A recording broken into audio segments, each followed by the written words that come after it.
Friends, இது நேத்து evening எடுத்த மினி விளாக் தான் இது. நான் வச்சிருக்கேன்ல அந்த பூ வந்து எங்க செடியில தான் பூத்துது. இதுக்கு முன்னாடி நான் வந்து ஒரு வீடியோ போட்டிருப்பேன். நீங்க வேணா பாருங்க. நீங்க எந்த செடி நட்டாலும் இளநீர்லயோ இல்ல தேங்காய் தண்ணிலயோ நீங்க நனைச்சு வேர நல்லா நனைச்சு சுத்திலும் நீங்க அப்புறம் நட்டு நட்டு பாருங்க.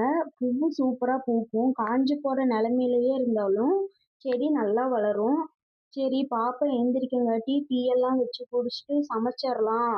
சமைச்சு முடிச்சுட்டு அப்புறம் எந்த வேலையனாவது பார்த்துக்கலாம் அப்படின்னு நினச்சேன். அப்புறம் தம்பி வந்து சொன்னான். அவனும் படிச்சு முடிச்சுட்டு அவனுக்கு ஒரு விதை கொடுத்துருந்தாங்களாம் ஸ்கூல்ல. அது நட்டு வந்து வீடியோ எடுக்கணுமா. வளர வளர வீடியோ எடுத்து எடுத்து அனுப்பணுமாமா.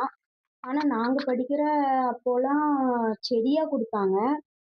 இப்போ அது விதையாவே கொடுக்குறாங்க. ஒவ்வொருத்தவங்களுக்கு வந்து செடி குடுக்குறாங்க. இவங்க ஸ்கூல்ல வந்து விதையா தான் குடுத்தாங்க. தம்பி நட்டு வச்சிருக்கான். வளர வளர வீடியோ எடுத்து போடுறேன்.